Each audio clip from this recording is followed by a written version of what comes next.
Nos dijeron que la Antártida era solo hielo. Mintieron. Científicos descubrieron lo que realmente se oculta. Y ahora, nada volverá a ser lo mismo. La Antártida no es un continente, es un secreto protegido por el frío. Durante siglos, los mapas oficiales nos han mostrado un desierto de nieve blanca y uniforme, un cabo suelto en el fondo del globo. Pero quienes hemos dedicado la vida a la exploración polar, quienes hemos cruzado las coordenadas que los satélites militares difuminan deliberadamente, sabemos la verdad. No hay un polo sur geográfico donde convergen las líneas del magnetismo en una bandera solitaria. Lo que hay es una barrera. Una muralla colosal de hielo puro, tan alta que araña las nubes y tan extensa que parece no tener fin. Mi nombre es el Dr. Thomas Vance, es director de climatología de la misión Aurora, un proyecto multinacional financiado en secreto por 3 potencias mundiales en 2018. Oficialmente, nuestro equipo se encontraba en la base Amundsen Scott estudiando la densidad del permafrost y las fluctuaciones del ozono. Extraoficialmente, éramos la 11ª expedición enviada a cartografiar el muro.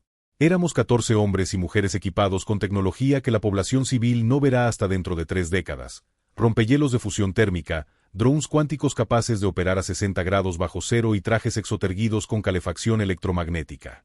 El viaje hacia la Gran Barrera duró 22 días de oscuridad perpetua. En el invierno antártico, el sol es un mito lejano y el viento se convierte en un aullido constante que desgarra la cordura. Los marineros veteranos de nuestro buque, el Hyperion, llamaban a esta región las aguas de nadie. Los instrumentos de navegación enloquecieron al cruzar el paralelo 85. Las brújulas giraban sin rumbo fijo, los GPS mostraban coordenadas imposibles en el hemisferio norte y la comunicación por satélite se cortó de golpe, sustituida por un zumbido de baja frecuencia que resonaba directamente en los huesos de nuestro cráneo. Fue el 24 de junio cuando lo vimos. Una sombra colosal emergió de la ventisca. Al principio, parecía una cadena montañosa ordinaria, pero a medida que los reflectores de alta intensidad del Hyperion perforaron la bruma, la realidad nos golpeó con la fuerza de una luz. Ante nosotros se alzaba una pared vertical perfecta. No era una formación natural de bloques caóticos acumulados por el viento, era una estructura monolítica de hielo cristalino, de un azul tan profundo que rozaba el negro. Su superficie era lisa como el espejo, reflejando nuestro barco como un intruso insignificante en un templo prohibido. Se elevaba 300 metros rectos desde el océano embravecido, perdiéndose en el cielo nocturno. No hay registros geológicos que expliquen esto, susurró la doctora Elena Rostova, nuestra geofísica principal, mientras se apoyaba en la barandilla de la cubierta. La presión debería haber agrietado esta estructura hace milenios. Esto no se formó por acumulación de nieve, Thomas. Esto fue tallado. O fue vertido aquí para contener algo. Los relatos de los pocos desertores de la Armada estadounidense que custodiaban el perímetro en los años 70 no mentían. Ellos lo llamaban el fin del tablero. Decían que el muro de hielo rodeaba todo lo que conocemos. Decían que, si lograbas escalar esa inmensidad, el mundo real, nuestro mundo, se revelaba como una simple cuenca de agua templada rodeada por un anillo infranqueable. Pero los científicos no creemos en mitos hasta que los medimos. El capitán detuvo el motor del barco a 500 metros de la base de la muralla. El oleaje golpeaba con furia contra el hielo, produciendo un eco atronador que sonaba como el latido del corazón de un gigante dormido. Desplegamos los drones de reconocimiento térmico para buscar una anomalía, un punto débil, cualquier indicio de lo que yacía más allá o dentro del propio muro. Lo que los sensores devolvieron nos congeló la sangre más que el aire polar. Las lecturas de sonar indicaban que el muro no terminaba en el fondo del lecho marino, se hundía kilómetros hacia el interior de la corteza terrestre, y las cámaras infrarrojas detectaron fuentes de calor inmensas, simétricas y móviles dentro del propio hielo, a 50 metros de profundidad de la superficie congelada. Figuras titánicas, siluetas de proporciones geométricas que se desplazaban lentamente en un letargo eterno. La fascinación científica se transformó de inmediato en terror primitivo. Sin embargo, las órdenes de nuestros superiores eran claras. No habíamos ido allí a mirar, habíamos ido a ascender. Diseñamos un sistema de anclajes neumáticos mediante proyectiles de titanio para establecer una línea de vida vertical. Yo lideraría el primer equipo de ascenso junto a Elena y 2 especialistas en seguridad militar. Mientras nos colocábamos los arneses y ajustábamos las viseras térmicas de nuestros cascos, el zumbido en nuestros oídos se intensificó, mutando de un ruido estático a una frecuencia armónica, casi musical. Era un sonido antiguo, una vibración que parecía advertirnos que estábamos cruzando la frontera de lo permitido para la especie humana. Miré hacia arriba, hacia la inmensidad oscura donde la cúspide del muro se unía con las estrellas. Sabía que lo que encontráramos en la cima cambiaría la historia de la humanidad para siempre, o nos borraría de ella. Enganché mi mosquetón magnético a la primera guía de titanio. El metal crujió contra la superficie lisa del bloque helado, desatando una chispa azulada que iluminó por un instante el rostro pálido de Elena. Nos miramos en silencio, sabiendo que no había vuelta atrás. Con un crujido sordo, el cabrestante neumático comenzó a tirar de mí hacia la inmensidad vertical, elevándome sobre el abismo del océano helado, directo hacia la misteriosa cumbre. El vacío es un monstruo que no ruge, sino que susurra. A 100 metros sobre el nivel del mar, balanceándome en una cuerda de Kevlar que vibraba con el viento helado, el Hyperion parecía un juguete iluminado flotando en un pozo de tinta negra. La tormenta, lejos de amainar, se cerró sobre nosotros como una mandíbula. Los reflectores del barco apenas eran ya dos débiles ojos amarillos perdiéndose en la neblina inferior. Aquí arriba, la gravedad y el frío eran las únicas leyes vigentes. Thomas, la densidad del hielo está cambiando. La voz de Elena llegó a través del comunicador de mi casco, distorsionada por la interferencia estática. Los sensores de mi piolet cuántico no detectan porosidad. No es H2O convencional. Su estructura cristalina está compactada a un nivel molecular que solo se lograría en el núcleo de un planeta gaseoso. Esto es físicamente imposible bajo nuestra atmósfera. No respondí. Tenía los ojos fijos en la pared frente a mí. A la luz de la linterna de mi casco, el hielo ya no parecía azul, sino de un tono violeta translúcido. Al clavar las puntas de titanio de mis botas, el muro no se rompía en astillas como el hielo normal, emitía un tañido seco, metálico, como si estuviera pateando la coraza de un acorazado enterrado en la vertical. Cada metro ganado requería un esfuerzo titánico de los exoesqueletos de nuestros trajes, cuyas baterías, diseñadas para durar 12 horas, se estaban drenando a un ritmo alarmante debido a la inexplicable interferencia electromagnética que emanaba de la propia estructura. A los 200 metros de altura, el viento cesó de golpe. Esa fue la primera anomalía verdadera. No fue una disminución gradual, fue una transición absoluta, como si cruzáramos una línea invisible en el espacio.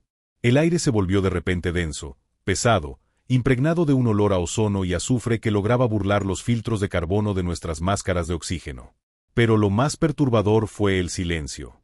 El rugido del océano Antártico y el silbido de la ventisca desaparecieron, sustituidos por completo por el latido interno del muro, que ahora sonaba como un gigantesco motor de combustión interna operando a miles de kilómetros de profundidad bajo nuestros pies. Equipo de ascenso, aquí control en el Hyperion. La voz del capitán resonó de pronto, cargada de un pánico mal disimulado. Tenemos un problema en el radar. El muro está absorbiendo nuestra señal.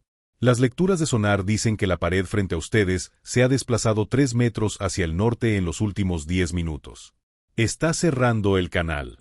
Tienen que abortar. Negativo, control. Grité, golpeando el hielo con el piolet para asegurar un nuevo anclaje. Estamos a menos de 100 metros de la cornisa superior. Si volvemos ahora, los cables se romperán por la presión del cambio de masa. Seguimos hacia arriba.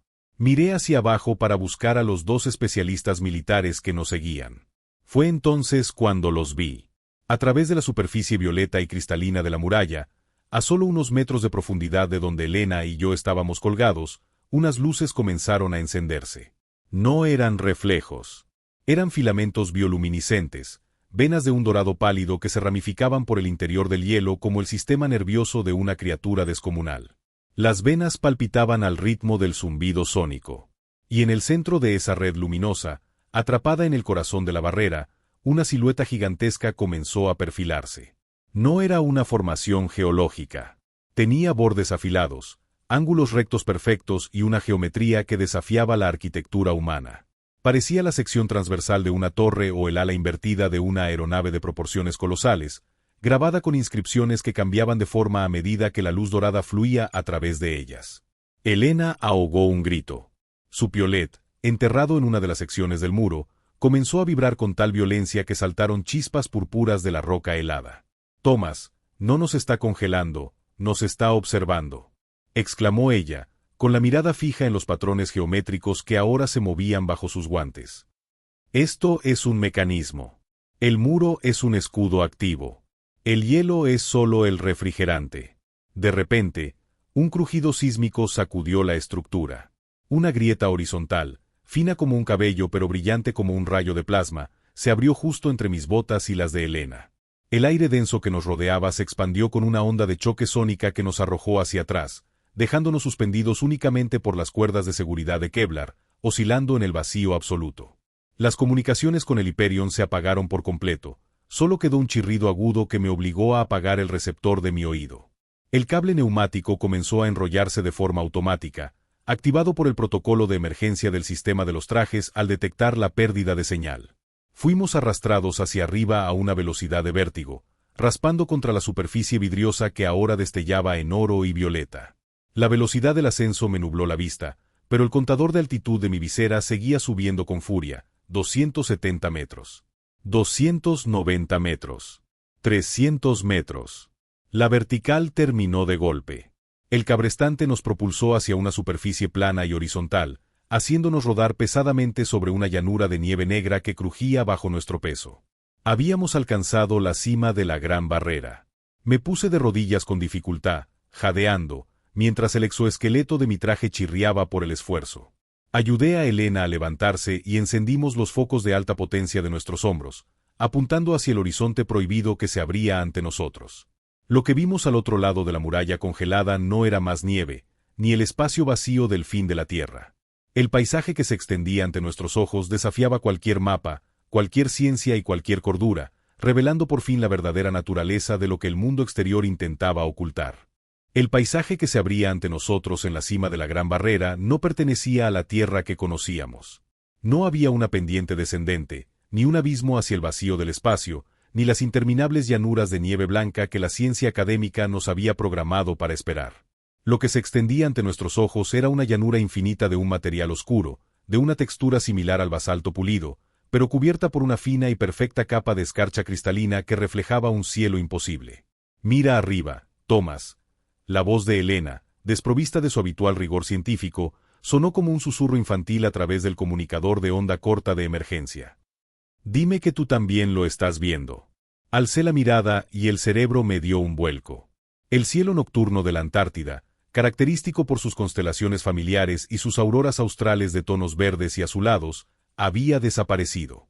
En su lugar, el firmamento estaba teñido de un rojo violáceo, denso, casi palpable, cruzado por dos bandas concéntricas de anillos dorados que cortaban el cielo de este a oeste, emitiendo una luz tenue pero constante. No había estrellas reconocibles. En lugar de la Cruz del Sur, 3 puntos de luz masivos y perfectamente alineados brillaban con una intensidad fría, parpadeando en una secuencia que parecía aritmética, un pulso rítmico que coordinaba con las venas bioluminiscentes que habíamos visto atrapadas en el hielo minutos antes. Habíamos cruzado el límite magnético del mundo. Estábamos pisando la verdadera corteza exterior. Caminamos unos pasos. La llanura de basalto negro amortiguaba el sonido de nuestras botas a pesar de la fuerza con la que pisábamos debido a una alteración en la gravedad local. Mis instrumentos indicaban que pesábamos casi un 15% más que en la cubierta del Hyperion. Cada paso requería una concentración absoluta. A unos 50 metros de la orilla del muro, nos topamos con la primera estructura exógena. Era una serie de obeliscos delgados, agujas de un metal de color cobrizo que se elevaban unos 12 metros hacia el cielo purpúreo. No estaban clavados en el suelo, flotaban a exactamente 30 centímetros de la superficie oscura, oscilando levemente en el aire denso y sin viento, rodeados por un campo de distorsión térmica que hacía que el espacio a su alrededor se viera borroso. Elena se acercó a uno de los obeliscos, extendiendo el analizador espectrográfico de su guantelete. Las lecturas en su pantalla parpadearon en un bucle frenético antes de apagarse por sobrecarga.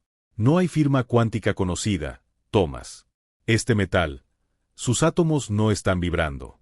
Están en un estado de estropicio absoluto, como si el tiempo no transcurriera para este objeto. Son repetidores. O boyas de señalización. ¿Señalización para qué?, pregunté, barriendo el horizonte con mi linterna táctica. La respuesta llegó no de mi boca, sino del relieve geográfico que se divisaba a lo lejos. A unos 5 kilómetros de nuestra posición, la llanura negra terminaba abruptamente en una gigantesca cuenca de proporciones colosales. Desde nuestro punto de observación elevado, pudimos distinguir que la cuenca albergaba lo que parecían ser masas de agua líquida, océanos interiores completamente negros, libres de hielo, salpicados por archipiélagos de tierras oscuras iluminadas desde abajo por emanaciones de calor geotérmico. No era el fin del mundo, era el principio de otro nuevo. Un anillo concéntrico de dimensiones astronómicas que rodeaba nuestra pequeña sección habitable de la Tierra. Entonces, un destello cegador cortó la llanura. Uno de los obeliscos cobrizos que flotaba a nuestra izquierda comenzó a girar sobre su propio eje a una velocidad vertiginosa, emitiendo un zumbido agudo que hizo vibrar el cristal de nuestros cascos. La distorsión térmica a su alrededor se expandió, y una figura comenzó a materializarse en el espacio comprendido entre las agujas flotantes. No era una criatura biológica, ni una proyección holográfica convencional. Era una masa densa de partículas geométricas flotantes, un enjambre de cubos perfectos del tamaño de un grano de arena que se agrupaban y desagrupaban imitando la silueta de un humanoide de 3 metros de altura. El aire a nuestro alrededor se volvió tan frío que las pantallas digitales de nuestros trajes empezaron a agrietarse. El enjambre de partículas se detuvo, fijando su frente directamente hacia nosotros. El sonido sónico que nos había acompañado desde el ascenso mutó, y una frecuencia limpia, modulada y perfectamente comprensible resonó directamente dentro de nuestros cerebros, saltándose por completo los auriculares de los trajes.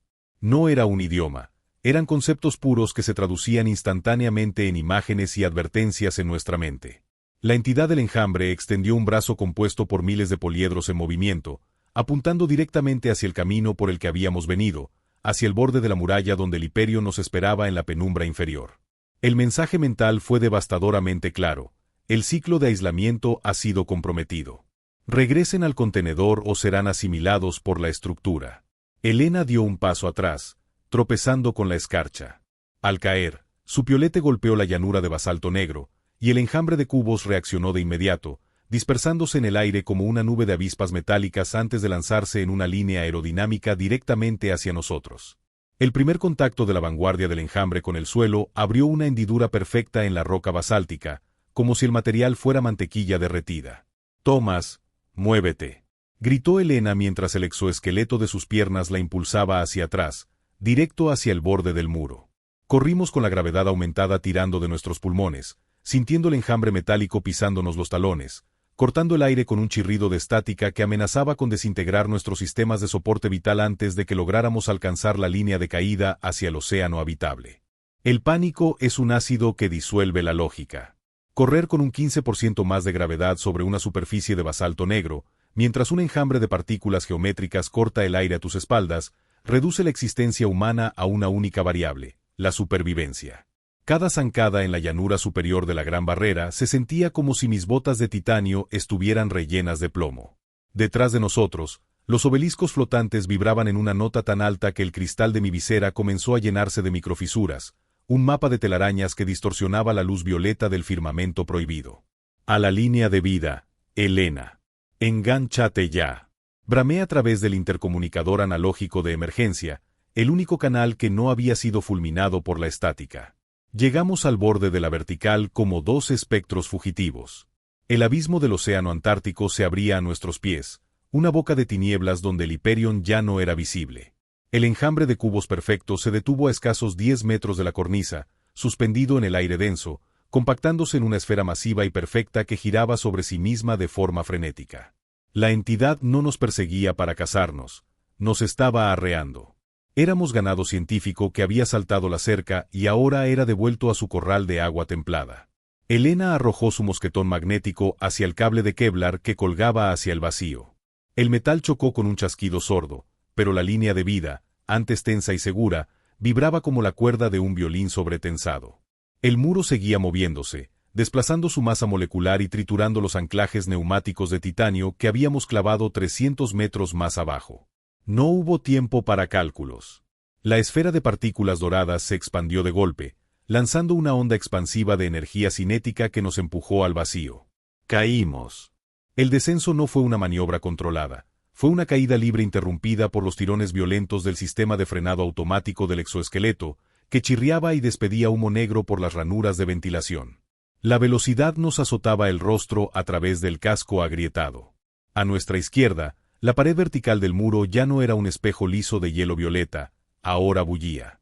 Los filamentos bioluminiscentes subterráneos habían ascendido a la superficie, transformando la roca congelada en una pantalla fractal de luz dorada que mostraba esquemas anatómicos, mapas estelares desconocidos y ecuaciones matemáticas vectoriales que pasaban a la velocidad del rayo. Thomas, perdemos los frenos térmicos.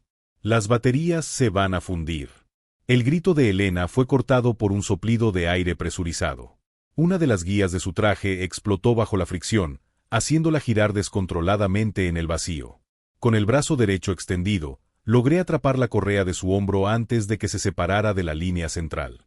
El tirón casi arranca el hombro de mi exoesqueleto, pero el sistema aguantó. Quedamos suspendidos a mitad de la muralla, a unos 150 metros sobre el mar, rodeados por una neblina densa que ascendía desde las aguas inferiores. Fue en ese instante de inmovilidad forzada cuando miramos dentro del hielo otra vez. La tormenta electromagnética había vuelto transparente la pared.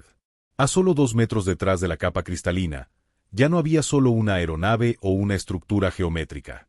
Había una hilera infinita de cápsulas cilíndricas que se extendían hacia las profundidades de la Tierra. Y dentro de cada cápsula, sumergidos en un líquido espeso de color ámbar, había cuerpos. Acerqué la linterna de mi casco a la superficie. Los rostros dentro de los cilindros eran humanos. Hombres y mujeres con uniformes militares de diferentes épocas, trajes de exploración de principios del siglo XX, chaquetas de aviación de la Segunda Guerra Mundial y monos de investigación científica idénticos a los nuestros. Tenían los ojos abiertos, las pupilas fijas en un punto muerto, pero sus rostros no mostraban los signos del rigor mortis o la descomposición por congelamiento. Sus pechos se movían. Lentamente. Un ciclo de respiración cada 3 o 4 minutos. No son prisioneros, susurró Elena, con la mirada perdida en el rostro de una mujer atrapada en el hielo que vestía un abrigo de pieles de la expedición de Bert de 1939. Son el registro. Cada vez que alguien cruza el muro, la estructura toma una muestra. Nos están guardando aquí, Thomas. Como archivos en un disco duro biológico. Un rugido atronador proveniente del océano interrumpió el horror.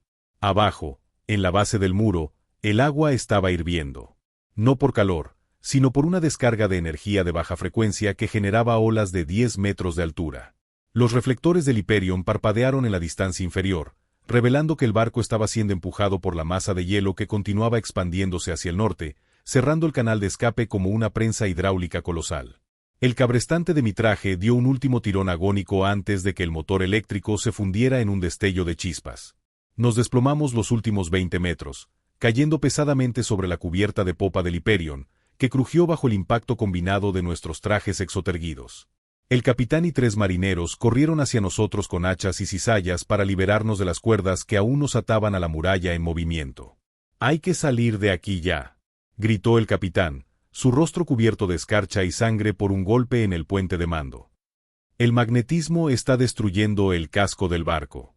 Las planchas de acero se están desoldando solas. Me quité el casco agrietado, respirando el aire congelado y salino de la Antártida real. Miré hacia atrás, hacia la masa colosal que se elevaba sobre nosotros. El muro ya no mostraba sus luces doradas ni su geometría violeta. Había vuelto a adoptar la apariencia de una inmensa e inocente pared de hielo azulado bajo la tormenta. Pero la transformación no había terminado. Mientras las hélices del Hyperion rugían al máximo de su capacidad para hacernos retroceder, la base de la muralla comenzó a abrirse, revelando una gigantesca compuerta de succión subacuática que comenzó a tragarse las aguas del océano, arrastrando al buque directo hacia las fauces de la barrera. La física que gobierna los océanos se quiebra cuando el contenedor decide modificarse. La corriente de succión no generaba un remolino convencional, era un vector de fuerza lineal absoluto, como si el mar entero se hubiera convertido en un río desbocado fluyendo hacia el interior de la muralla de hielo. El Hyperion, un buque de investigación con casco reforzado de 6.000 toneladas, vibraba con tal violencia que los pernos del suelo de la cubierta de popa saltaban como tapones de champán. Las hélices gemelas giraban a su máxima potencia, cavitando en el agua espumosa y dejando un rastro de lodo negro que ascendía desde el lecho marino perturbado. «El timón no responde, Dr. Vance», gritó el primer oficial desde el intercomunicador de cubierta, con la voz rota por la estática y el miedo. «La fuerza de atracción no es hidráulica. Es un campo magnético que tira del hierro del casco». Elena y yo nos arrastramos por la superficie metálica de la popa, despojándonos a manotazos de los restos inutilizados de nuestros exoesqueletos. Sin el soporte mecánico, mis músculos se sentían débiles, pero la adrenalina suplía la falta de energía. Miré hacia la base del muro. La gigantesca abertura subacuática que se había formado no tenía bordes de hielo astillado, los límites de la compuerta eran de un material negro y fluido, una suerte de mercurio congelado que se estiraba y contraía controlando el flujo del agua. A través de esa boca oscura, pudimos divisar el destello intermitente de las luces cilíndricas donde descansaban los cuerpos de los exploradores del pasado. El muro nos quería de vuelta en el archivo. «Tomás, la mochila de muestras», me gritó Elena, señalando el compartimento estanco que aún colgaba de su arnés desechado. El piolet, el trozo de basalto que golpeé en la cima quedó atrapado en el recolector de inducción magnética. Eso es lo que nos está anclando al campo. Me deslicé por la cubierta inclinada, esquivando las cajas de herramientas y los cables de acero que restallaban en el aire como látigos. Alcancé la mochila de Elena. Al abrir el contenedor térmico de aleación de carbono, un fulgor violeta iluminó mi rostro. El pequeño fragmento de roca negra que Elena había desprendido accidentalmente de la llanura superior no se comportaba como materia sólida ordinaria. Flotaba en el centro del contenedor, girando sobre sí mismo y absorbiendo la escarcha ambiental a una velocidad vertiginosa. Su masa molecular parecía aumentar a cada segundo. La mochila entera pesaba ahora lo que un bloque de plomo industrial. La anomalía que habíamos extraído del otro lado estaba actuando como un imán hiperbárico, sincronizándose con la frecuencia de la compuerta del muro. Éramos un anzuelo que el pescador estaba recogiendo.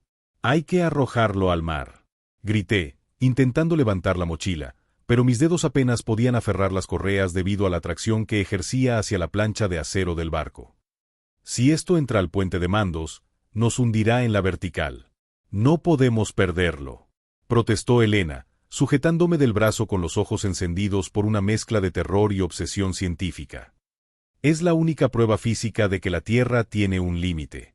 Si lo tiras, los registros de la misión Aurora dirán que tuvimos un brote psicótico por el frío. Nos encerrarán en un psiquiátrico militar. Si no lo tiro, Elena, nos archivarán en el hielo junto a la expedición de 1939. Le respondí con crudeza, mirándola fijamente a los ojos. La verdad de mis palabras la golpeó con la fuerza de la ventisca. Su mirada se desvió hacia la muralla, donde la silueta de la mujer del abrigo de pieles parecía flotar en el interior de la pared translúcida, ahora a menos de 200 metros de nuestra posición actual. El Hyperion estaba perdiendo la batalla. La popa ya se elevaba sobre el nivel del mar debido a la inclinación de la corriente, y las hélices giraban parcialmente en el aire, emitiendo un rugido agónico que ensordecía la noche. Agarré el piolet de titanio que quedaba en el suelo, y usándolo como palanca, empujé la mochila estanca hacia la barandilla de popa. El metal del barco chirrió al romperse la fricción magnética. El fragmento de basalto negro pareció emitir un zumbido de protesta, una nota musical idéntica a la del enjambre de partículas geométricas que nos había perseguido en la cumbre. Con un último esfuerzo que desgarró los tendones de mi hombro izquierdo, apalanqué la estructura y la arrojé al abismo embravecido. El efecto fue inmediato y devastador. Al tocar el agua, la mochila no se hundió. Explotó en una columna de energía lumínica de color violeta que rasgó la niebla antártica en un radio de 3 kilómetros. La onda de choque golpeó al Hyperion por la popa, propulsando al buque hacia adelante con una fuerza descomunal, como si hubiéramos sido golpeados por un torpedo cinético. El barco se asentó de golpe sobre el agua, las hélices volvieron a morder el océano con fuerza y los motores encontraron tracción en el agua libre de magnetismo. Salimos disparados hacia el norte, alejándonos de la gran barrera a una velocidad inusitada. Detrás de nosotros, la gigantesca compuerta subacuática se cerró con un estampido sónico que levantó una muralla de espuma blanca de 50 metros de altura. El muro volvió a ser hielo, la luz dorada se apagó y la estructura monolítica recuperó su máscara de frío e indiferencia geológica, perdiéndose rápidamente en la ventisca y la oscuridad del invierno polar. Elena se desplomó sobre la cubierta, llorando en silencio mientras contemplaba sus manos vacías. Habíamos salvado la vida, pero habíamos perdido el secreto del mundo. Sin embargo, mientras el Hyperion navegaba con rumbo a las Malvinas arrastrando un casco deformado y con los sistemas electrónicos reducidos a cenizas, yo sabía algo que ella aún no había procesado. Me llevé la mano al bolsillo de mi chaqueta térmica interior y mis dedos entraron en contacto con algo frío, cilíndrico y metálico. Nuestra llegada a Port Stanley, en las Islas Malvinas, no incluyó banderas ni comitivas científicas. El Hyperion entró al puerto a remolque, con el casco de acero deformado como si una mano gigante lo hubiera estrujado bajo el agua y sus sistemas eléctricos completamente carbonizados. Oficialmente, chocamos contra un iceberg de deriva errática a 70 millas de la costa de la tierra de Ellsworth. Extraoficialmente, 3 horas después de atracar, un equipo de contrainteligencia militar nos confiscó los discos duros remanentes, las bitácoras de navegación y los trajes exoterguidos dañados. Nos hicieron firmar un acuerdo de confidencialidad de nivel alfa bajo amenaza de ser procesados por traición a la patria. Para el mundo exterior, la misión Aurora había fracasado debido a las inclemencias del invierno antártico. Pero el verdadero secreto no viajaba en los servidores incautados. Viajaba conmigo. 3 meses después de la expedición, me encontraba recluido en un pequeño laboratorio subterráneo que alquilé bajo un nombre falso en las afueras de la ciudad de Concepción, Chile. La comunidad científica me consideraba un paria en excedencia médica. Elena, por su parte, se había recluido en una clínica de reposo en Suiza, incapaz de soportar el peso de una verdad que no podía demostrar. Yo, en cambio, dedicaba cada noche a analizar el único vestigio real del borde del mundo, el cilindro metálico que había extraído del recolector magnético del traje de Elena antes de arrojar la mochila al océano. Era una cápsula de apenas 12 centímetros de largo, fabricada con la misma aleación cobriza de los obeliscos flotantes que encontramos en la cima del muro. No tenía un peso constante. Si la medía al mediodía, la balanza marcaba 80 gramos, pero a la medianoche, justo cuando el magnetismo polar alcanza su punto álgido, su masa aumentaba de forma exponencial hasta registrar más de 4 kilogramos en el mismo instrumento. El objeto no tenía ranuras, tornillos ni juntas mecánicas. Era una sola pieza pulida que reaccionaba exclusivamente a la estática de la piel humana. Aquella noche de octubre, usando unos guantes de grafeno para aislar mi propia carga, acerqué un microscopio de barrido electrónico a la superficie del cilindro. Al aplicar una corriente eléctrica de baja intensidad sobre el metal cobrizo, la aleación se volvió translúcida. Mis ojos no podían dar crédito a lo que la pantalla del laboratorio estaba proyectando. El cilindro no estaba hueco, ni contenía un mecanismo de relojería o un chip de silicio. En su interior flotaba una burbuja de vacío perfecto, y suspendida en el centro de ese vacío, había una microestructura esférica de luz concentrada. Al ampliar la imagen a 10.000 aumentos, la esfera reveló su verdadera forma. Era un mapa. Pero no un mapa plano de la Tierra, ni un globo terráqueo convencional. Era una proyección holográfica en tiempo real de un sistema de anillos concéntricos. En el centro de la estructura, protegido por un anillo de hielo perfectamente definido, nuestro muro de la Antártida, se encontraba el mundo que conocemos, los continentes americano, euroasiático y africano, titilando como pequeñas manchas de calor rodeadas por océanos azules. Pero más allá de esa primera barrera congelada, el mapa continuaba. Había un segundo anillo habituable, 3 veces más extenso que el nuestro, poblado por masas continentales colosales cuyos contornos no correspondían a ninguna era geológica conocida. Y rodeando ese segundo anillo, un nuevo muro de hielo, aún más alto, aún más masivo. El cilindro era un cartucho de navegación. Una llave de mapa para un sistema de confinamiento a escala planetaria. No somos el único sector, susurré en la vacuidad del laboratorio, sintiendo un escalofrío que me heló la columna vertebral. Somos solo la primera cuenca. El primer nivel de un tablero infinito. De pronto, el cilindro cobrizo comenzó a vibrar sobre la placa de Petri. Las luces del laboratorio parpadearon, reduciendo su intensidad a un tono violeta idéntico al del cielo prohibido de la Gran Barrera. El pulso sónico, la frecuencia musical que me había atormentado en mis pesadillas desde el regreso de la Antártida, resonó con fuerza directamente en el interior de mi cráneo. Pero esta vez no era una advertencia de expulsión. Esta vez, el artefacto estaba emitiendo una señal de respuesta. En la pantalla del microscopio, el punto de luz que representaba nuestra posición geográfica en la pequeña cuenca central comenzó a parpadear en un tono dorado brillante. El mapa se estaba actualizando. El artefacto había reconocido que ya no se encontraba en el perímetro del muro, sino en el interior del área confinada, operando de forma autónoma. Un patrón de coordenadas numéricas comenzó a grabarse en relieve sobre la superficie exterior del metal cobrizo, perforando el material con la precisión de un láser molecular. Las coordenadas no apuntaban al muro de la Antártida. Apuntaban al norte, hacia una fosa oceánica profunda en el Pacífico Sur que, según los registros cartográficos tradicionales, no albergaba nada más que agua y olvido. El muro no solo contenía el exterior, también tenía accesos ocultos en el interior de nuestro propio territorio, y el cilindro acababa de activar el primero de ellos. El conocimiento es la peor de las prisiones si no se puede compartir. Las coordenadas grabadas por el láser molecular en el cilindro cobrizo apuntaban con precisión matemática a un punto muerto en el Pacífico Sur, 47 grados 09 S 126 grados 43 W. En la cartografía marina oficial, esa zona es conocida como el polo de inaccesibilidad o punto Nemo, el lugar del océano más alejado de cualquier tierra firme, utilizado por las agencias espaciales como cementerio para satélites obsoletos y estaciones espaciales fuera de órbita. Un desierto biológico donde la vida apenas existe. Pero ahora sabía que las agencias no arrojaban sus despojos allí por azar, arrojaban chatarra sobre el único sumidero interconector que comunica nuestra cuenca con el segundo anillo exterior. Viajé a Suiza bajo el amparo de un pasaporte falso emitido por redes de contrabando marítimo. Encontrar la clínica de reposo en las afueras de Montreux no fue difícil, pero ver a Elena sí lo fue. La geofísica brillante que una vez desafió las leyes de la física en la cima de la Gran Barrera estaba ahora sentada junto a un gran ventanal, con la mirada perdida en las aguas tranquilas del lago Le Mans. Sus manos, las mismas que habían sostenido el piolet cuántico, temblaban levemente mientras sostenían una taza de té fría. «Te dije que nos encerrarían, Thomas», dijo sin mirarme, reflejada en el cristal de la ventana mientras me acercaba. Los médicos dicen que sufrí un episodio de psicosis inducida por el frío y la hipoxia. Dicen que el muro de hielo es una alucinación colectiva de la tripulación del Hyperion. No fue una alucinación, Elena, respondí en un susurro, asegurándome de que la puerta de la habitación estuviera completamente cerrada. Me acerqué y saqué el cilindro cobrizo del bolsillo de mi abrigo, colocándolo sobre la mesa de madera. Traje esto con nosotros. Al ver el objeto, las pupilas de Elena se dilataron y el temblor de sus manos cesó de golpe.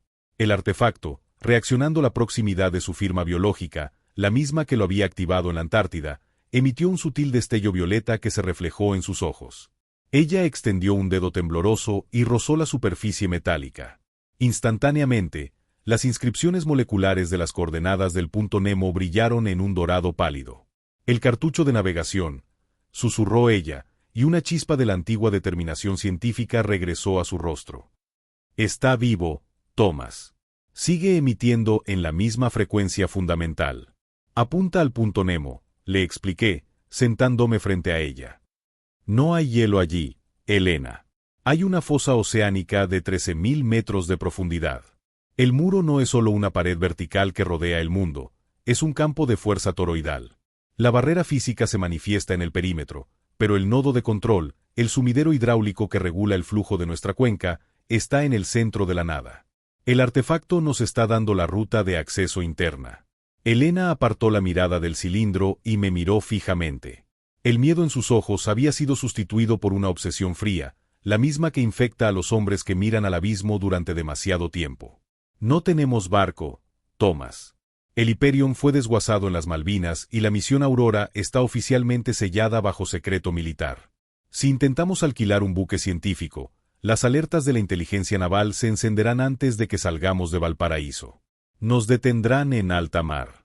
No usaremos un buque científico de superficie», sonreí de medio lado, mostrando por primera vez el plano que había estado desarrollando en Chile. «¿Recuerdas al capitán Mikhailov? El comandante del rompehielos ruso que colaboró en la fase de logística de la misión Aurora. Lo dieron de baja deshonrosa una semana después de nuestro regreso. Lo encontré en los muelles de San Antonio. Tiene un submarino de exploración de la era soviética, clase Mir, modificado para prospecciones mineras privadas en aguas profundas. No tiene sistemas digitales modernos. Es puramente analógico, hidráulico y ciego a los radares cuánticos de los satélites de control». Elena se levantó de la silla, dejando caer la manta que cubría sus piernas. Su postura ya no era la de una paciente psiquiátrica, volvía a ser la líder de la vanguardia científica. «Un submarino analógico en la fosa del punto Nemo es un suicidio de presión, Thomas.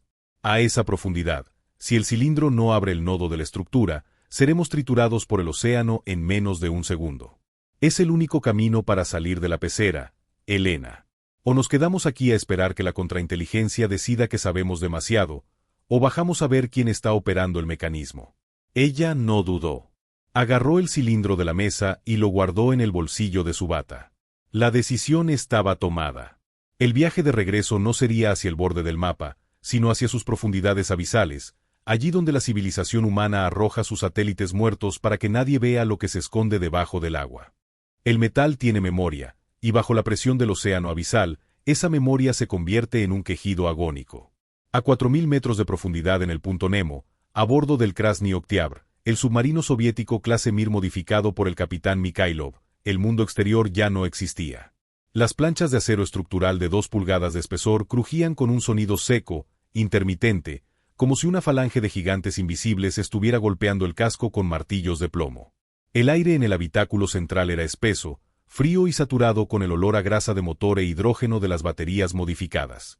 5000 metros, Dr. Vance, la voz del capitán Mikhailov era una nota ronca, amortiguada por el cigarrillo apagado que sostenía entre los dientes. Sus manos, cubiertas de cicatrices de combustible, se mantenían firmes sobre los controles hidráulicos de las válvulas de lastre. Ningún submarino de la flota del norte fue diseñado para esto. Estamos en territorio de calamares ciegos y costillas rotas. A mi lado, Elena permanecía con los ojos fijos en la mesa de navegación analógica. Sobre la carta náutica de papel, el cilindro cobrizo descansaba conectado a 2 cables de cobre que Mikhailov había soldado directamente al alternador principal del motor diésel eléctrico. Al recibir la corriente continua de la vieja maquinaria soviética, el artefacto ya no parpadeaba, emitía un fulgor constante, un rayo de luz dorada y sólida que perforaba la penumbra del submarino y se proyectaba sobre el mamparo de proa, mostrando el mapa fractal de los anillos concéntricos que rodeaban nuestra cuenca planetaria. A medida que descendíamos, el rayo de luz del cilindro se ensanchaba, variando su ángulo analógico en perfecta sincronía con el indicador de profundidad. No nos guiábamos por sonar ni por cartas electrónicas, nos guiábamos por la inclinación de esa luz prohibida. 6500 metros, anunció Elena, con la voz extrañamente tranquila. La locura de la clínica en Suiza había desaparecido por completo, reemplazada por la frialdad del cirujano ante la mesa de operaciones. La temperatura exterior está subiendo, Thomas. Deberíamos estar a 1 grado sobre el cero, pero el termómetro del casco marca 22 grados Celsius. Y subiendo. El sumidero, dije, apoyando las manos en la mesa de navegación. El agua fría del océano Antártico fluye hacia el muro por la superficie, se filtra por el anillo exterior y regresa al centro del sistema por esta fosa tras ser calentada por el núcleo térmico del mecanismo. Es un sistema de refrigeración por circuito cerrado. De repente, el Krasny Oktyabr dio un vuelco violento. No fuimos golpeados por una corriente submarina ordinaria. Fue una anomalía gravitatoria local. El indicador de burbuja del nivel de inclinación osciló de extremo a extremo y las agujas de los manómetros de presión se volvieron locas, girando en sentido contrario a las agujas del reloj mientras el submarino comenzaba a descender a una velocidad vertical alarmante, como si hubiéramos caído en un pozo de aire en mitad del océano. Las luces de emergencia de filamento de tungsteno se apagaron de golpe, dejando el submarino sumido en la oscuridad absoluta, salvo por el destello dorado del cilindro cobrizo. Pérdida de propulsión eléctrica. Rugió Mikhailov en la oscuridad, maldiciendo en ruso mientras golpeaba los interruptores de los disyuntores mecánicos con una llave inglesa. Los imanes del motor se han invertido. Nos estamos cayendo de culo al fondo de la fosa. Miré por la pequeña portilla de cuarzo reforzado de la proa.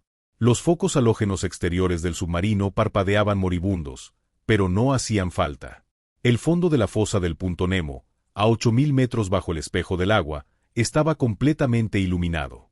Ante nosotros no había lodo abisal ni llanuras volcánicas. Había una estructura arquitectónica de dimensiones colosales, una réplica invertida de la llanura de basalto negro que habíamos pisado en la cima de la Gran Barrera de la Antártida. Una inmensa plaza circular de kilómetros de diámetro, construida con bloques geométricos perfectos de color violeta translúcido. Y en el centro de esa plaza, un vórtice perfecto de agua líquida que giraba sin generar espuma ni turbulencia, un embudo hidráulico de 1 kilómetro de ancho que se hundía hacia el interior de la Tierra como la garganta de un leviatán mecánico. El cilindro cobrizo sobre la mesa de navegación emitió un sonido agudo, una nota musical limpia y sostenida que vibró a través del casco de acero del submarino. En respuesta a esa frecuencia, las compuertas de la estructura abisal comenzaron a girar. Los bloques geométricos de basalto negro se desplazaron con la precisión de un diafragma fotográfico gigante, abriendo el paso justo debajo del curso de caída del Krasny Oktyabr. Mikhailov, no arranques los motores, gritó Elena, sujetando al capitán por el hombro antes de que lograba accionar la palanca de emergencia de los tanques de aire comprimido. El artefacto ha desactivado la presión local. Mira el manómetro. Alcé la vista hacia el instrumento de bronce. La aguja, que debería haber marcado una presión aplastante de 800 atmósferas capaz de desintegrar un tanque de combate, había caído a cero. El agua que rodeaba el casco del submarino ya no ejercía resistencia hidrostática, se sentía ingrávida, una masa suspendida que fluía de forma laminar hacia el interior de la compuerta abierta. Habíamos cruzado el horizonte de sucesos del nodo central. El submarino, arrastrado por la gravedad modificada del cilindro, se deslizó de proa hacia el interior de la abertura geométrica, abandonando el océano de la Tierra conocida para adentrarse en el canal de interconexión que comunica las cuencas del mundo confinado. El enganche no produjo impacto. Cuando los brazos mecánicos de la colosal embarcación de madera oscura tocaron el casco de acero del Krasny Oktyabr, las dos naves quedaron unidas por un flujo magnético que anuló por completo el movimiento del oleaje esmeralda. El silencio regresó, pero no era el silencio estéril y aterrador de la cima del muro, era la quietud que precede a una revelación. El giroscopio concéntrico de la proa enemiga detuvo su rotación, descendiendo suavemente hasta encajar en una ranura perfecta sobre la cubierta exterior. Una rampa de material translúcido se extendió desde la murada superior del navío gigante, descendiendo hasta posarse exactamente sobre la torre de mando de nuestro submarino. «Es hora, Thomas», Elena me tomó de la mano. Sus dedos ya no estaban fríos. La certeza científica había barrido los últimos vestigios de su duda. No vinimos aquí a huir. Vinimos a testificar. Mikhailov guardó su arma de servicio, asintiendo con la cabeza en un gesto de respeto puramente militar. Los tres subimos por la rampa translúcida, dejando atrás el viejo casco soviético que nos había servido de caparazón. Al cruzar el umbral del navío de madera oscura, el espacio interior se expandió de forma geométrica. No había mamparos, ni salas de máquinas, ni pasillos estrechos. Nos encontramos en una inmensa sala circular sin techo, cuyas paredes exteriores parecían hechas de agua líquida suspendida que mostraba, en una panorámica de 360 grados, las infinitas cuencas de los anillos exteriores.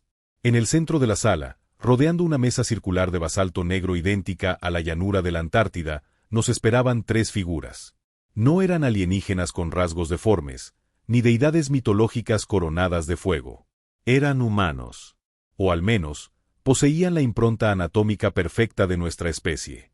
Vestían túnicas tejidas con hilos de un metal dorado y flexible que imitaba el movimiento de los filamentos bioluminiscentes que habíamos visto atrapados en la Gran Barrera. Sus rostros reflejaban una edad imposible de calcular, una madurez desprovista de arrugas o decrepitud, y sus ojos, completamente negros, sin iris ni esclerótica, brillaban con la frialdad de un procesador de datos cuántico. El que se encontraba en el centro dio un paso adelante. No articuló palabra, pero su voz resonó en nuestras mentes con la nitidez de una campana de plata golpeada en el vacío. Bienvenidos a la Segunda Corona, exploradores de la Cuenca Central. Soy el administrador Kaelen, registrador del sector biológico 7. ¿Por qué nos encierran? La pregunta de Elena brotó sin titubeos, desafiando la inmensidad del espacio que nos rodeaba. ¿Por qué ocultar los anillos exteriores tras una muralla de hielo molecular? ¿Somos prisioneros? ¿Una reserva biológica? El administrador Kaelen extendió su mano sobre la mesa de basalto. El cilindro cobrizo que habíamos dejado en el submarino voló magnéticamente hacia su palma, encajando en una ranura central. Al instante, la proyección holográfica del mapamundi concéntrico se desplegó sobre nosotros, llenando la sala con la luz de miles de tierras prohibidas. El aislamiento no es un castigo, doctora Rostova, es una incubadora, transmitió la entidad con una solemnidad que nos heló la sangre. Su cuenca, el mundo que llaman Tierra, es una de las 1200 zonas de desarrollo genético puro. Si los sectores no estuvieran separados por los vectores térmicos del muro, la entropía ideológica y tecnológica de los anillos exteriores habría consumido su potencial humano antes de que lograran desarrollar la conciencia colectiva. Miré los mapas fractales que flotaban sobre mi cabeza. Vi cuencas enteras parpadeando en un tono rojo ceniza, indicando mundos colapsados, y otras que brillaban con una intensidad dorada cegadora. ¿Y qué pasa ahora con nosotros? Pregunté, dando un paso al frente. Hemos cruzado el perímetro 2 veces. Hemos descifrado el cartucho de navegación. No pueden devolvernos a la pecera y pretender que olvidemos el horizonte.